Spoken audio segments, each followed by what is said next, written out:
Welcome to a brand new episode of Max Talks Box Office. Here on Max Talks Movies, my name is Max Sinnenberg.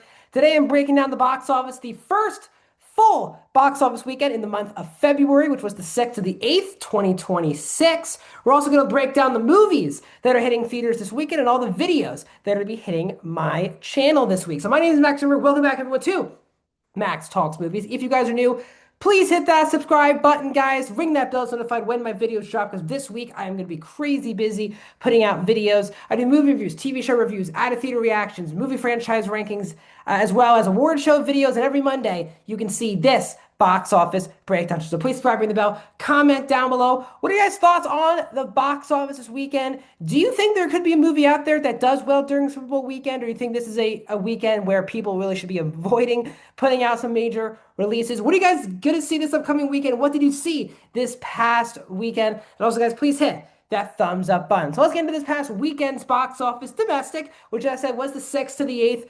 2026. And in first place for the second straight weekend is Send Help, which again is from 20th Century Fox, which of course is Disney. It dropped 53% in its second weekend, $9 million for Send Help.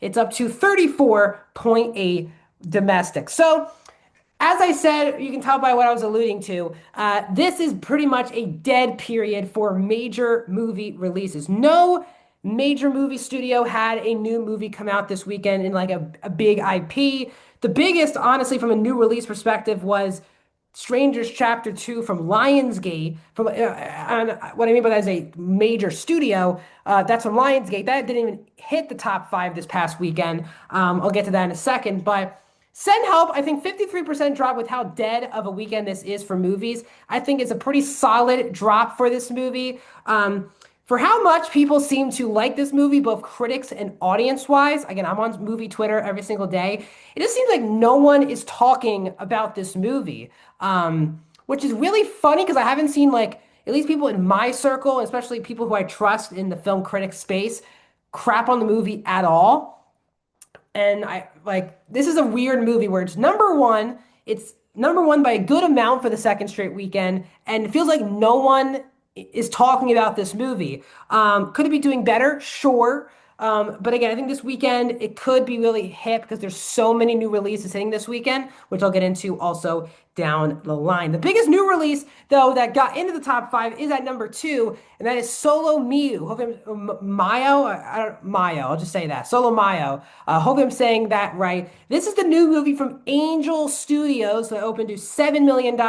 This obviously probably is the biggest star Angel Studios has had lead one of their movies with Kevin James.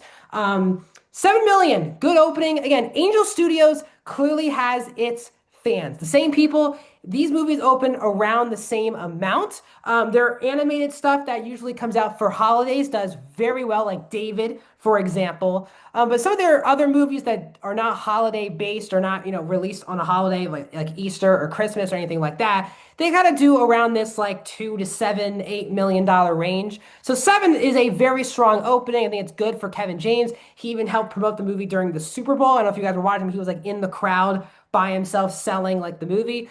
Very cool stuff. Again, I have not seen this movie, not interested in seeing it, but there's clearly a fan base out there for Angel Studios, and that's why they keep making just a billion movies. Also, this budget is shockingly only $4 million.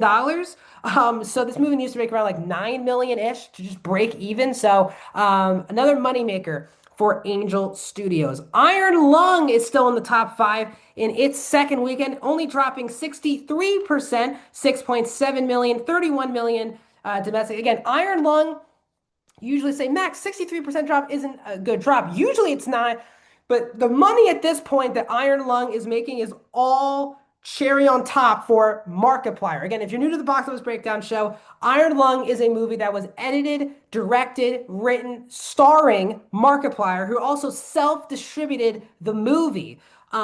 We heard some backstory on the making of this movie this week from Markiplier, who again is a YouTuber with 38 million subscribers. He did go to to multiple movie studios, and the reports were the movie studios wanted a lot more creative control on the project. And Markiplier bet on himself and made a deal with the movie theaters himself to have his movies in some theaters. He even said he was leaning not even releasing the movie at all, at least putting it on YouTube only. But his fans fought for him to at least ask these theaters to make a deal. The deal was made, and this movie has done quite well, especially for a movie like this. Not sure we're hearing like any thoughts on like Markiplier becoming a major factor in Hollywood, but this is still just a huge headline and more money for a guy who is one of the most successful YouTubers of all time.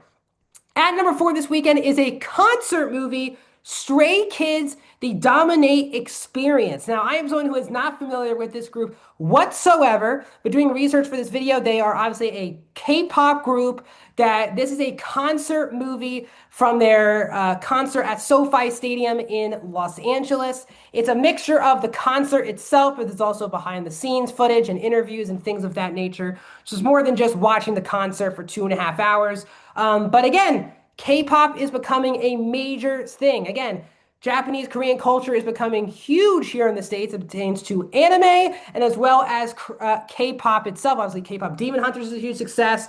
We're seeing a lot of K-pop groups themselves dominate. 5.6 million for a concert movie, basically. Again, this was a weak box office weekend, so if anything like this would get into the top five, this would be a great weekend to do so. It's just a great headline. Bleecker Street, by the way, is the distributor for this movie. And wrapping up the top five this weekend, another new release, Dracula from Vertical Entertainment, opening to $4.4 million. Now, for some reason, this movie has a whopping $54 million budget. Don't know how they thought they would make this movie back on it. Obviously, Christoph Waltz is the most famous person in this cast. We've seen the Dracula story a billion times. It was the AMC Screen Unseen this past Monday, and even with that head start of letting some people check it out early, once again, this is another movie I saw no one talking about. Luc Besson, very well-known filmmaker. Christoph Waltz, Caleb Larry Jones. These are definitely notable names. But again, it made more money than Strangers Chapter 3, which opened this past weekend. The Moment, which is the A24 Charlie XCX movie, people were like, why is that movie not in the top five? That movie was only in 581 theaters this weekend. So it's going to keep expanding, I believe. It played near me, so that's why I got a chance to see it. But again, Dracula is coming in at number five. So coming out this weekend, as I said, there are a lot of new releases hitting theaters because, again, people did not want to touch Super Bowl weekend. As you can tell, why they didn't want to touch Super Bowl weekend. The big movie, which is, I think, the biggest movie hitting theaters so far in 2026, is Wuthering Heights. This is from Warner Brothers, starring Margot Robbie and Jacob Elordi, written directed by Emerald Fennell, based on one of the most famous books of all time. This is a huge movie that for maybe for the Valentine's Day weekend. Jacob Elordi is a super hot name right now, obviously off of the Euphoria success, but obviously just got his first Oscar nomination for Frankenstein, so he's a hot name in the headlines. And Margot Robbie needs a win. She has not had a major success since Barbie. She had a movie come out last year, totally bombed at the box office. So Margot Robbie trying to prove to people that she's more than just Barbie from a box office perspective. Again, Emerald Fennell has not been a filmmaker who's done boffo box office before with her first two movies, Promising Young Woman and Saltburn. Saltburn was a huge hit, but it was more of a hit on streaming than it was in theaters back in 2023. So we will see. This is a fascinating box office. It could open to 90 million. It could open to over 100 million. We shall see. Four other releases are hitting theaters this weekend as well. You have Goat. That's a new Sony animated film from producer Steph Curry. We'll see how that does as the counter programming to Rated R Wuthering Heights. Crime 101 is also hitting theaters. That's a new movie starring Chris Hemsworth, Halle Berry, and Mark Ruffalo. So we'll see if Chris Hemsworth can try to get on his feet outside of being in the Marvel Cinematic Universe. Good Luck, Have Fun, Don't Die is also hitting theaters. That's a new film directed by Gore Verbinski, who directed the Pirates of the Caribbean films. This one's starring Sam Rockwell. It was the AMC Screen Unscreened 2 weeks ago. I'm going to an early screening of that movie tomorrow. And the other movie hitting theaters this weekend is Cold Storage. That's a new movie starring Liam Neeson, Georgina Campbell, as well as Joe Keery. David Koepp, yes, the David Koepp is the screenwriter for that movie.